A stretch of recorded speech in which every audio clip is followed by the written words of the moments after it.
ದೋಸ್ತ ನಿಂಗೆ ಗೊತ್ತಿದ್ದೇನ ಈ ಬಾಳೆಹಣ್ಣ ನೀವೇನಾದರೂ ಬೆಳೆದ್ರಿಂದ ವರ್ಷಕ್ಕೆ ಮಿನಿಮಮ್ ಅಂದ್ರೆ 10 ಲಕ್ಷ ರೂಪಾಯಿ ಹೊಡಿಸ್ತಾರೆ. ಮ್ಯಾಕ್ಸಿಮಮ್ ಲಿಮಿಟ್ ಇಲ್ಲ, ಎಷ್ಟು ಬೇಕಾದರೂ ಹೊಡಿಸ್ಬೋದು. ನಿಮ್ಮ ಹಿಂದೆ ಏನು ಕಾಣಿಸಕ್ಕಿದೆಯಲ್ಲ ಇದು 2 ಎಕರೆ ಬಾಳೆ ಗಿಡ ಇದಾವು. ಸೊ ಯಾವ ತಳಿ ಅನ್ನೋದ ನಿಮ್ಗೆ ನಾನು ಹೇಳ್ತೇನೆ. ಮಾರ್ಕೆಟ್ದಾಗ ಏನು ರೇಟ್ ನಡೆದಿದ್ದೆ ಅದನ್ನೂ ಹೇಳ್ತೇನೆ, ಇಲ್ಲಿ ಕೆಲಸ ಏನು ನಡೆದಿದ್ದೆ ಅದನ್ನೂ ತೋರಿಸ್ತೇನೆ. ಸೊ ವಿಡಿಯೋನ ಎಂಡ್ ತನಕ ನೋಡ್ರಿ.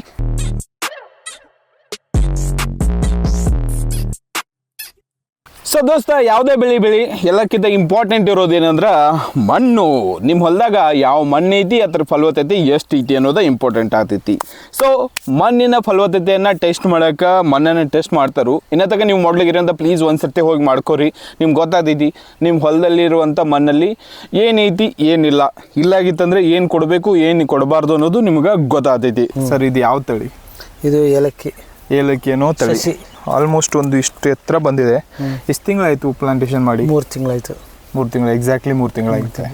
ಸೊ 3 ತಿಂಗಳಲ್ಲಿ ನೀವು ನೋಡ್ಬೋದು ಫ್ರೆಂಡ್ಸ್, ಇಷ್ಟು ಚೆನ್ನಾಗಿ ಬಂದಿತ್ತು ಇಲ್ಲಿ. ಸೊ ಎಷ್ಟು ಎಕರೆಯಲ್ಲಿ ನೀವು ಪ್ಲಾಂಟೇಶನ್ ಮಾಡಿದ್ದೀರಿ? 2 ಎಕರೆ. ಟೋಟಲಾಗಿ 2 ಎಕರೆಯಲ್ಲಿ ಪ್ಲಾಂಟೇಶನ್ ಮಾಡಿದ್ದೀರಿ. ಎಷ್ಟು ಸಸಿ ಕೂತ್ಕೊಂಡಿರ್ಬೋದು? 1 ಎಕರೆಗೆ 1200 ಬರ್ತದೆ. 1 ಎಕರೆಗೆ 1200 ಹಾಕಿದ್ದೀರಾ. ಸೊ ಡಿಸ್ಟೆನ್ಸ್ ಎಷ್ಟು ಮೇಂಟೈನ್ ಮಾಡಿದ್ದೀರಾ? 6 ಅಡಿ. ಈ ಕಡೆನೂ 6 ಅಡಿ, ಈ ಕಡೆನೂ 6 ಅಡಿ. 2400. 2400 ಸಸಿ ಹಾಕಿದ್ದೀರಿ. ಹಾಂ, ಏಲಕ್ಕಿ ಬಾಳೆಹಣ್ಣು ಇದೇ ತಳಿನ ಯಾಕೆ ಚೂಸ್ ಮಾಡಿದ್ರಿ? ಇದು ಒಂಚೂರು ಮಾರ್ಕೆಟು ಸ್ವಲ್ಪ ಚೆನ್ನಾಗಿಲ್ಲ. ನಾವೇ ಮಾರ್ತೀವಿ ಅಂದ್ರು ಅವರು 20 ರೂಪಾಯಿ ಕೇಳಿದ್ರೆ 30-35 ರೂಪಾಯಿಗೆ ಮಾರ್ಬೋದು ನಾವೇ. ಸೊ ಬೇರೆ ಬಾಳೆಹಣ್ಣಿಗೆ 20 ರೂಪಾಯಿ ಕೆಜಿಗೆ ಹೋದ್ರೆ ಇದು 30 ಹೋಗುವಂತ ಚಾನ್ಸಸ್ ಇರ್ತದೆ. ಸೊ ಅದಕ್ಕೋಸ್ಕರ ಏಲಕ್ಕಿ ಬಾಳೆಹಣ್ಣ. ಸೊ ಬೇರೆ ಬೆಳೆಗೆ ರೋಗಗಳು ಅದು ಇದು ಎಲ್ಲ ಬಹಳಷ್ಟು ಬರ್ತವೆ. ಈ ತಳಿದ ಹಿಂಗೆ ಇದು ಬರ್ತದೆ ರೋಗ. ಜಾಸ್ತಿ ರೋಗ ಇದಕ್ಕೆ. ಹೌದಾ? ಅದಕ್ಕಿಂತ ಜಾಸ್ತಿ ರೋಗ ಇದಕ್ಕೆ ಕ್ಲೀನಾಗಿ ಮೇಂಟೈನ್ ಮಾಡೋಕೆ ಔಷಧಿ ಹಾಕಿ. ಸೊ ಅದು ಮೇಂಟೈನ್ ಮಾಡಿದ್ರೆ ಒಂದು 10 ರೂಪಾಯಿ ಜಾಸ್ತಿ. ವಾತಾವರಣಕ್ಕೆ ಹಂಗೆ ಆಗ್ಬಿಡ್ತದೆ ಅದು ಈ ಸರಿ. ಎಲ್ಲ ವಾತಾವರಣದಲ್ಲಿ ರೋಗ ಹಡ್ಕೊಂಡ್ಬಿಡ್ತದೆ. ಅದಂತೂ ಇದೆ ಬಿಡಿ.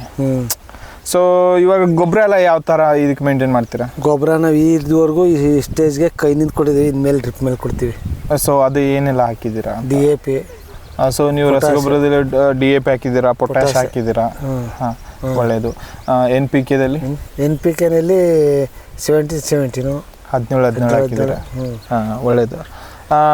ಮತ್ತೆ ನಾನು ಇದಕ್ಕೆ ಸಲ್ಫೇಟು ಇದೆಲ್ಲ ಕೊಡ್ತೀವಿ. ಒಳ್ಳೆಯದು. ಅದು ಸಲ್ಫೇಟ್ ಎಲ್ಲ ಕೊಡಲೇಬೇಕು. ಸಲ್ಫೇಟಲ್ಲಿ ಫಾಸ್ಫರಸ್ ಇರುತ್ತೆ.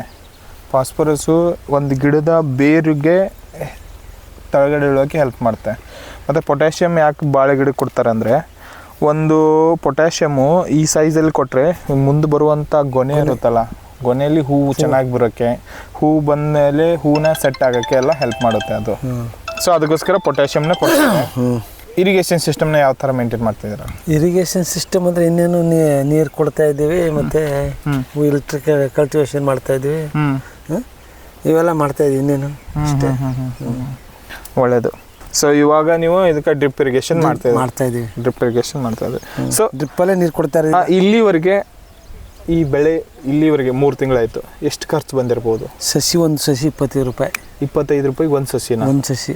ಹೌದು. ಓಕೆ. ಇಲ್ಲಿಗೆ ತಮಿಳ್ನಾಡಿಂದ ತರಿಸಿರೋದು ನಾವು. ಹಾಂ, ಒಂದು ಸಸಿಗೆ 25 ರೂಪಾಯಿ ಕೊಟ್ಟಿದ್ವಿ. ಬಂದು ಇಲ್ಲಿ ಬಂದ್ಬಿಟ್ಟಕ್ಕೆ 25 ರೂಪಾಯಿ ಖರ್ಚು. 25 ರೂಪಾಯಿ. ಅದನ್ನ ನಾಟಿ ಮಾಡೋಕ್ಕೆ ಮತ್ತು ಅದೆಲ್ಲ ಸೇರಿಸಿ ಒಂದು 10-15 ಸಾವಿರ ರೂಪಾಯಿ ಮಾಡಿದ್ವಿ. ಈಗ ನಾವೇ ಮಾಡ್ತಾ ಇರೋದ್ರಿಂದ ಸ್ವಲ್ಪ ಕಡಿಮೆ ಬರ್ತದೆ.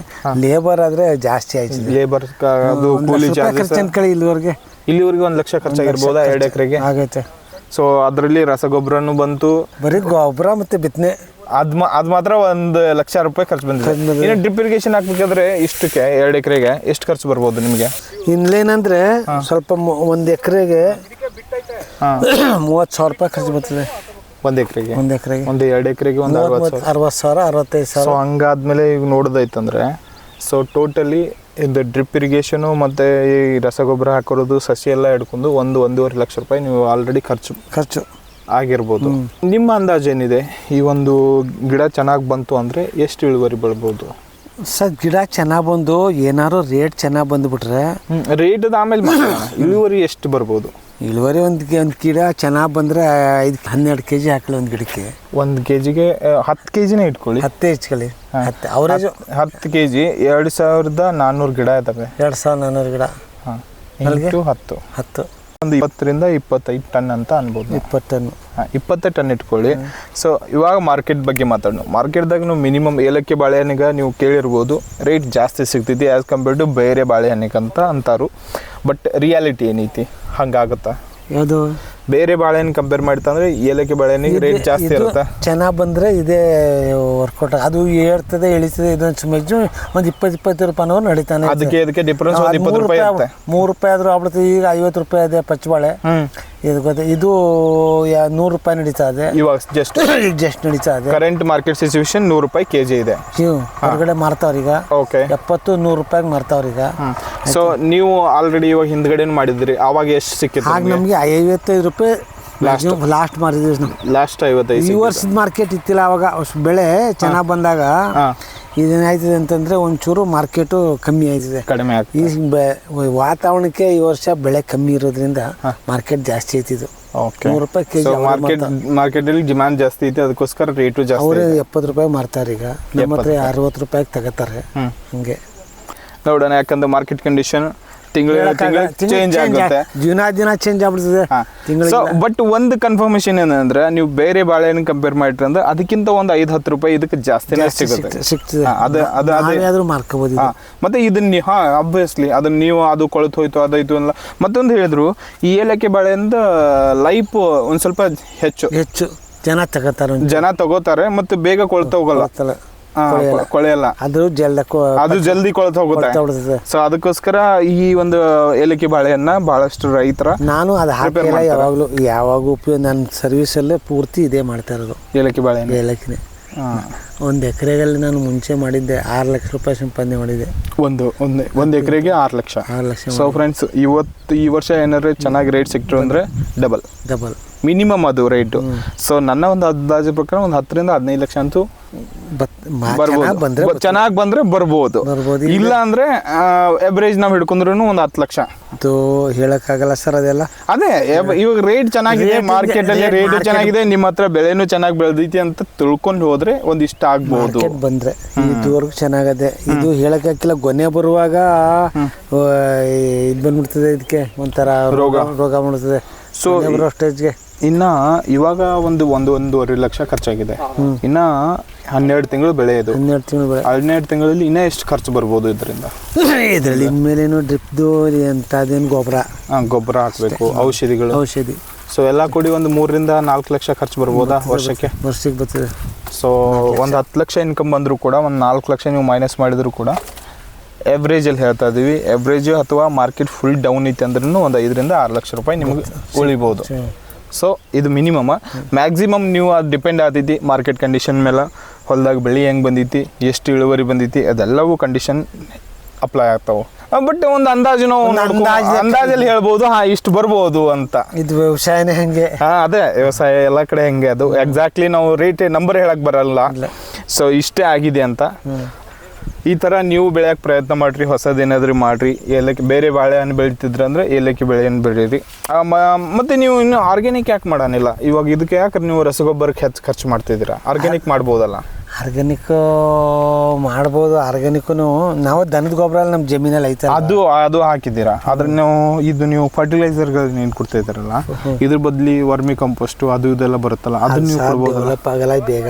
ಆರ್ಗ್ಯಾನಿಕ್ ಏನಕ್ಕೆ ಮಾಡ್ತಿಲ್ಲ ಅಂದರೆ, ಫಸ್ಟ್ ಆಫ್ ಆಲ್ ಮಾರ್ಕೆಟ್ ಇಲ್ಲ. ಆರ್ಗ್ಯಾನಿಕ್ ಸಪ್ರೇಟ್ಲಿ ನಮಗೆ ಸೆಲ್ ಮಾಡೋದಕ್ಕೆ ಆರ್ಗ್ಯಾನಿಕ್ ಮಾರ್ಕೆಟ್ ಇಲ್ಲ. ಸೊ ನೀವು ಆರ್ಗ್ಯಾನಿಕ್ ಮಾಡಿದ್ರೆ ನನಗೆ ಬರೋದೇ ಒಂದು 60% ಕ್ರಾಪ್.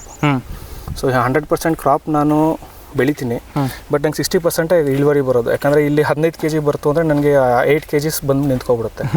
ಆಮೇಲೆ ನನಗೆ ಖರ್ಚು ಜಾಸ್ತಿ ಬರುತ್ತೆ ಆರ್ಗ್ಯಾನಿಕ್ಗೆ. ಸೊ ವರ್ಮಿ ಕಾಂಪೋಸ್ಟ್ ಆಗಲಿ, ಬೇರೆ ಥರ ಏನೇ ನಾವು ಆರ್ಗ್ಯಾನಿಕ್ ಏನೇ ನಾವು ಪರ್ಚೇಸ್ ಮಾಡ್ತೀವಿ ಅಂದರೆ, ಸೊ ಕಾಸ್ಟ್ ಆಫ್ ನೀವು ಏನು ಫರ್ಟಿಲೈಸರ್ ಕೊಡ್ತೀರ ಅದಕ್ಕಿಂತ ಎಕ್ಸ್ಟ್ರಾ ಕಾಸ್ಟ್ ಆಗುತ್ತೆ. ಇವಾಗ ನಮಗೆ ಸಿಕ್ಕಿಮಲ್ಲಿ ಒಳ್ಳೆ ಮಾರ್ಕೆಟ್ ಇದೆ. ಏನು organic is fully organic state. ಯಾವುದು? ಸಿಕ್ಕಿಂ. ಸೊ ನಮಗೆ ಅಲ್ಲಿ ಫರ್ಟಿಲೈಸರ್ ಬ್ಯಾನ್ ಆಗಿದೆ ಆ್ಯಕ್ಚುಲಿ.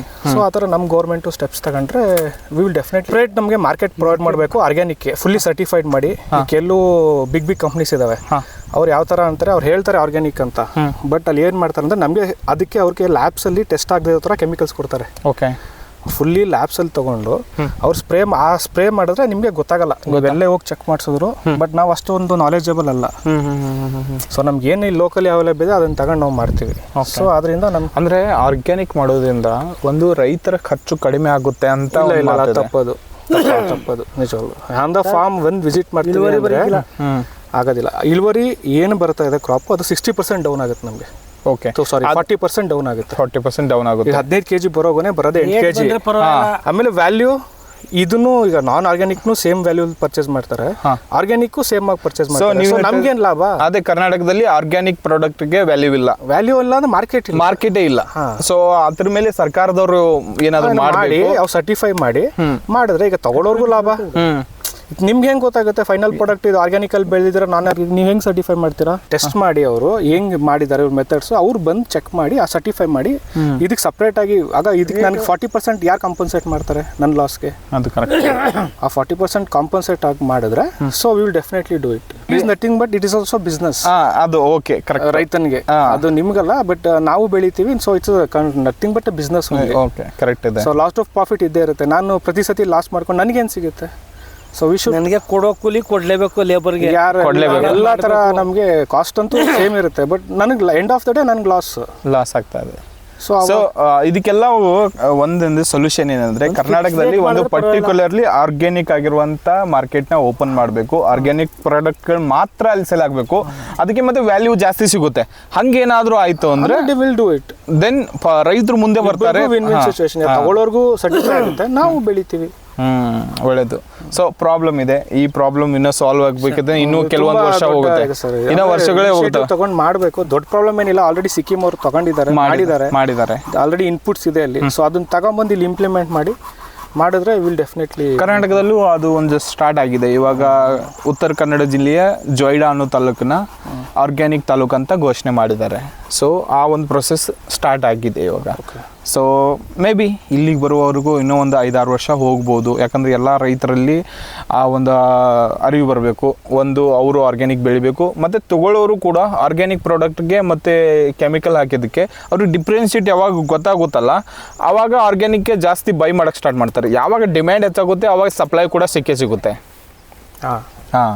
ಸೊ ಆ ಥರ ಬರೋಕ್ಕೆ ಇನ್ನೊಂದು ಸ್ವಲ್ಪ ಟೈಮ್ ತಗೊಳುತ್ತೆ. ಸೊ ಅಲ್ಲಿ ತನಕ ನಾವು ಏನು ಕರೆಂಟ್ ಮೆಥಡ್ಸ್ ಇದೆ ಅದನ್ನ ಫಾಲೋ ಮಾಡಬೇಕಾಗುತ್ತೆ. ಅದಂತೂ ಇದೆ ಬಿಡಿ. ಇಲ್ಲಾಂದ್ರೆ ವರ್ಷ ಲಾಸ್ ಮಾಡೋಕ್ಕಾಗೋದಿಲ್ಲ. ಯಾವ ಸರ್ಕಾರನೂ ಎಟ್ ಎ ಟೈಮ್ ನೀವು 100% ಆರ್ಗ್ಯಾನಿಕ್ ಮಾಡುತ್ತೆ, ನಾವು ಪಾಯ್ಸನ್ ಕುಡಿಬೇಕಾಗ್ತದೆ. ಇದು ಪೂರ್ತಿ ಲಾಸ್ ಆಗ್ಬಿಡುತ್ತೆ ಸರ್. ಇದು 100% ಇಲ್ಲ, ಇದಕ್ಕೂ ತುಂಬಾ ತರ ಪ್ರಾಬ್ಲಮ್ಸ್ ಇದೆ. ಸೊ ಎಲ್ಲ ಮಾಡಿ end of the day loss ಆಗೋ ಚಾನ್ಸಸ್ ತುಂಬಾ ಇದೆ. ದೇವ್ರು ಕೊಟ್ರೆ ಅಂದರೆ ಆರ್ಗ್ಯಾನಿಕ್ ಏನಂದರೆ ಇನ್ನು ಲಾಂಗ್ ಟರ್ಮ್ ಪ್ರೊಸೆಸ್ಸಲ್ಲಿ ನಿಮ್ಮ ರೈತರಿಗೂ ಹೆಲ್ಪ್ ಆಗುತ್ತೆ ಅದು ಸರ್. ಬಟ್ ಕರೆಂಟ್ ಸಿಚುವೇಶನಲ್ಲಿ ನಮ್ಮ ಇನ್ವೆಸ್ಟ್ಮೆಂಟ್ ಲಾಸಲ್ಲಿ ಹೋಗುತ್ತಲ್ಲ, ಸೊ ನಮಗೇನು ಪ್ರಾಫಿಟ್ ಇಲ್ವಲ್ಲ ಇದರಿಂದ. ಕರೆಂಟ್ ಸಿಚುವೇಶನ್ ನಾನು ಒಪ್ಕೊಳ್ತೀನಿ, ಕರೆಂಟಲ್ಲಿ ನಿಮಗೆ ಲಾಸ್ ಆಗೋ ಚಾನ್ಸಸ್ ಇದೆ. ಬಟ್ ಹೇಳೋ ಪ್ರಕಾರ ಆರ್ಗ್ಯಾನಿಕ್ ಏನಂದರೆ ಲಾಂಗ್ ಟರ್ಮಲ್ಲಿ ನಿಮ್ಗೆ ಹೆಲ್ಪ್ ಮಾಡುತ್ತೆ. ಈಗ ಲಾಸ್ ಕಾಂಪನ್ಸೇಟ್ ಮಾಡಿ ಸದ್ಯಕ್ಕೆ ನಾವು ಉಳಿಬೇಕಲ್ವಾ? ಅದ್ರ ಬಗ್ಗೆ ಏನಾದರೂ ಹೊಸ ಗೌರ್ಮೆಂಟ್ ತಗೋಬೇಕು, ಸಬ್ಸಿಡಿ ತಗೋಬೇಕು ಮಾಡಿ ನಮ್ಗೆ ಏನಾದ್ರು ಕೊಟ್ಟರೆ ಸೊ ನಾವು ಆಗಿ ಬೆಳಿತೀವಿ. ಯಾವ ರೈತರು ಆರ್ಗ್ಯಾನಿಕ್ ಬೆಳೀತಿದ್ದಾರೆ ಅವ್ರಿಗೆ ಏನಾದ್ರು ಮಾಡಿ ಅವ್ರನ್ನ ಸರ್ಟಿಫೈ ಮಾಡಿ ಅವ್ರ ಪ್ರಾಡಕ್ಟ್ನ ಇದು ಮಾಡಿ ಅವ್ರು ಬಂದು ಟೆಸ್ಟ್ ಮಾಡಿ. ಸೊ ಅದು ತುಂಬ ಪ್ರೊಸೀಜರ್ಸ್ ಇರೋದು, ಬಟ್ ಅದು ಯಾವ ಥರ ಇದೆ ನಾನು ನೋಡಿಲ್ಲ. But I have got input that ಏನು ಸಿಕ್ಕಿಮಲ್ಲಿ ಇಟ್ ಆಲ್ರೆಡಿ ಇಂಪ್ಲಿಮೆಂಟೆಡ್. ಅಲ್ಲಿ ಒಂದು ಮೂಟೆ ಗೊಬ್ಬರ ಇಟ್ಕೊಂಡ್ರೆ ಅದೆಷ್ಟು ಫೈನ್ ಹಾಕ್ತಾರೆ ಮನೇಲಿ. ಸೊ ಅಂದರೆ ಅದು ಫುಲ್ ಇಂಡಿಯಾದಲ್ಲಿ ಎಲ್ಲೂ ಸೇಲ್ ಆಗ್ತಾ ಇಲ್ಲ, ಎಲ್ಲ ಎಕ್ಸ್ಪೋರ್ಟ್ ಆಗ್ತಾ ಇದೆ. ಅಬ್ವಿಯಸ್ಲಿ ಏನು ಚೆನ್ನಾಗಿದೆ ನೋಡು, ಅದು ನಮ್ಮ ದೇಶದ ಕರ್ಮಕಾಂಡನೇ ಅಂತ ಅನ್ಬೋದು. ನಾವು ಏನು ಚೆನ್ನಾಗೈತೆ ನಾವು ಅದನ್ನೆಲ್ಲ ನಾವು ಹೊರಗಡೆ ಎಕ್ಸ್ಪೋರ್ಟ್ ಮಾಡ್ತೀವಿ. ಹಾಳು ಮೂಳು ಇದನ್ನೆಲ್ಲ ನಾವು ತಿಂದು ರೋಗ ಬರ್ಸ್ಕೊತಾ ಇದ್ದೀವಿ. ಅದು ನಮ್ಮ ಕರ್ಮಕಾಂಡನೇ ಅಂತ ಹೇಳಕ್ ಬರ್ಬೋದು. ಅದು ಮಾತ್ರ ಸತ್ಯ. Thank you. ಓಕೆ, ಅದು ಮಾತ್ರ ಸತ್ಯ. ಅದು ನೀವು ಆಲ್ರೆಡಿ ಏನು ಕೇಳಿದ್ರಲ್ಲ, ನಮ್ಮ ಸೋಮನಾಥ್ ರಾವ್ ಚವ್ಹಾಣ್ ಅವ್ರದ್ದು ಭಾಳಷ್ಟು ವಿಡಿಯೋಗಳು ನಾವು ಮಾಡಿದ್ದೀವಿ ಆಲ್ರೆಡಿ. ಸೊ ಒಬ್ಬರು ಮಾದರಿ ರೈತರು. ಸೊ ಅವ್ರ ಮಗ ಇವಾಗ ಆರ್ಗ್ಯಾನಿಕ್ ಬಗ್ಗೆನೇ ಹೇಳಿದರು. ಆರ್ಗ್ಯಾನಿಕ್ ಬೆಳೆದ್ರೆ ಏನಾಗುತ್ತೆ ಏನಾಗಲ್ಲ ಅಂತ ಅವರ ಒಂದು ಅನಿಸಿಕೆ ಅವ್ರು ಹೇಳಿದರು. ನಿಮ್ಮ ಅನಿಸಿಕೆ ಏನೈತಿ ಕಮೆಂಟ್ದಾಗ ನೀವು ಹೇಳಿರಿ. ಸರ್ ಇಷ್ಟೆಲ್ಲ ಇನ್ಫಾರ್ಮೇಷನ್ ಕೊಟ್ಟಿದ್ದೀರಿ ಬಾಳೆ ಗಿಡದ ಬಗ್ಗೆ. ಸೊ ರೈತರಿಗೆ ಏನು ಹೇಳಕ್ಕೆ ಇಷ್ಟಪಡ್ತೀರಿ? ಬಾಳೆ ಗಿಡ ಬೆಳೆಸ್ಬೋದಾ? ಬೆಳೆಸಿ ಮಾತ್ರ ಅತ್ಯಚ್ಚೆಯಿಂದ ನಿಗಾ ವಹಿಸಿ ಅದನ್ನ ಬೆಳೆಸ್ಬೇಕು. ಯಾವಾಗ ರೋಗ ಬರುತ್ತೆ, ಯಾವಾಗ ಗೊಬ್ಬರ ಹಾಕ್ಬೇಕು, ಇದನ್ನೆಲ್ಲ ನೋಡ್ಕೋಬೇಕು. ಒಂದು ಪ್ರತಿ ತಿಂಗಳು ಗೊಬ್ಬರ ಹಾಕ್ಬೇಕು ಇದಕ್ಕೆ. ಹೌದಾ? ಪ್ರತಿ ಒಂದು ತಿಂಗಳಿಗೂ 6 ತಿಂಗಳು ಪ್ರತಿ ತಿಂಗಳು ಗೊಬ್ಬರ ಹಾಕ್ಬೇಕು. ಮರಿದಂಗೆ ಡೇಟ್ ಇಟ್ಕೊಂಡು ಈಗ ನಾವು ಪ್ರತಿ ತಿಂಗಳು ಗೊಬ್ಬರ ಕೊಡ್ತಾ ಇದೀವಿ. ನೀವು ಡೇಟ್ ಬರ್ದು ಮೆನ್ಷನ್ ಮಾಡ್ತೀರಾ? 1ನೇ ತಾರೀಕಿಂದ 1ನೇ ತಾರೀಕು ಪ್ರತಿ ತಿಂಗಳು ಕೊಡ್ತೀವಿ. ಒಳ್ಳೇದು. ಸೊ ಯಾವ ಗೊಬ್ಬರ ಕೊಡ್ತೀರಾ ಪ್ರತಿ ತಿಂಗಳು? ಪ್ರತಿ ತಿಂಗಳು ಒಂದು ಆಲ್ಟರ್ನೇಟಿವ್ ಮಾಡ್ಕೊಂಡು ಒಂದ್ಸಾರಿ DAP ಪೊಟ್ಯಾಶ್ ಅಮೋನಿಯಾ ಕೊಟ್ರೆ ಇನ್ನೊಂದ್ಸರಿ 17-17 ಇನ್ನು 10-26 ಈ ತರ ಕೊಟ್ಕೊಂಡು ಹೋಗ್ತೀವಿ. ಸೊ ಟೋಟಲಿ ನೀವು ಓವರ್ ಆಲ್ ಒಂದು ಗಿಡ ಬೆಳವಣಿಗೆ ಆಗ್ಬೇಕೈತಂದ್ರೆ ರೂಟ್ ಡೆವಲಪ್ಮೆಂಟ್ ಆಗಬೇಕು, ಹೂ ಕಾಯಿ ಬರಬೇಕು, ಅಂದ್ರೆ ಅದಕ್ಕೆ ನಾವು NPK ಕೊಡ್ಲೇಬೇಕು. ಕೆಲವೊಂದ್ ಸರ್ತಿ ನೈಟ್ರೋಜನ್ ಕೊಡ್ತಾರೆ, ಕೆಲವೊಂದ್ ಸರ್ತಿ ಪೊಟ್ಯಾಶ್ ಕೊಡ್ತಾರೆ, ಇನ್ನೊಂದ್ ಸರ್ತಿ ಪೊಟ್ಯಾಷಿಯಂ 6 ಕೊಡ್ತಾರೆ. ತಿಂಗಳಾದ್ಮೇಲೆ ಚೆನ್ನಾಗಿ ಪೊಟ್ಯಾಶ್ ಕೊಡ್ಬೇಕು ಇದಕ್ಕೆ, ಕಟ್ತದ ಅದು. ಅದೇ ಒಂದ್ ಸ್ವಲ್ಪ ಹೂ ಬರೋಕ್ಕಿಂತ ಮೊದಲು ಪೊಟ್ಯಾಷಿಯಂನ ಹಾಕ್ಬೇಕು ನಾವು. ಅದು ಹಾಕಿದ್ರೆ ಹೂವು ಚೆನ್ನಾಗಿ ಬಿಡುತ್ತೆ. ಸೊ ಈ ಥರ ನೀವು ಬಾಳೆ ಗಿಡದ ಬಗ್ಗೆ ಇನ್ನಷ್ಟು ಡೀಪಾಗಿ ತಿಳ್ಕೊರಿ. ಯಾವುದೇ ಬಾಳೆ ಗಿಡ ಬೆಳೆಯೋಕ್ಕಿಂತ ಮೊದಲ ಆ ಥರ ಅಂಡರ್ಸ್ಟ್ಯಾಂಡ್ ಮಾಡ್ಕೊರಿ. ಒಂದು ಗಿಡ ಐತಿ, ಆ ಥರದ್ದು ಏನು ರಿಕ್ವೈರ್ಮೆಂಟ್ ಐತಿ, ಸೊ ಅದು ಹೆಂಗೆ ಬೆಳೀತೈತಿ. ಒಂದು ಸರ್ತಿ ಈಳು ಚೆನ್ನಾಗಿ ಬತ್ತಂದ್ರೆ ಆಮೇಲೆ ನಾವು ಮಾರ್ಕೆಟ್ ಬಗ್ಗೆ ಡಿಸ್ಕಷನ್ ಮಾಡ್ಬೋದು. ಮಾರ್ಕೆಟ್ನಾಗ ನೀವು ಹೋಲ್ಸೇಲ್ದಾಗ ಸೆಲ್ ಮಾಡ್ತಿರೋ ಅಥವಾ ನೀವೇ ಮುಂದೆ ಕೂತ್ಕೊಂಡು ಮಾರ್ತಿರೋ ಅದು ನಿಮ್ಮ ಮ್ಯಾಗ ಡಿಪೆಂಡ್ ಆಗ್ತೈತಿ. ಸೊ ಡೈರೆಕ್ಟ್ಲಿ ನೀವು ಏನಾದರೂ ಮಾರಿ ಅಂದ್ರೆ ಒಂದು ಸ್ವಲ್ಪ ಪ್ರಾಫಿಟ್ ಜಾಸ್ತಿ ಸಿಗುತ್ತೆ. ಯಾಕಂದ್ರೆ ಮಿಡಲ್ ಮೇನ್ ಏನಿದ್ದಿರ್ತಾನೆ ಆ ಒಂದು ಕಮಿಷನ್ ಕಟ್ ಆಗ್ತೈತೆ. ನಮಗೆ ಒಂಚೂರು ರೇಟ್ ಉಳಿತೈತಿ. ಸೊ ಈ ಇನ್ಫಾರ್ಮೇಶನ್ ಕೊಟ್ಟಿಕ್ಕೆಲ್ಲ ಅದಕ್ಕೆಲ್ಲ ಧನ್ಯವಾದ. Thank you. ಥ್ಯಾಂಕ್ಸ್.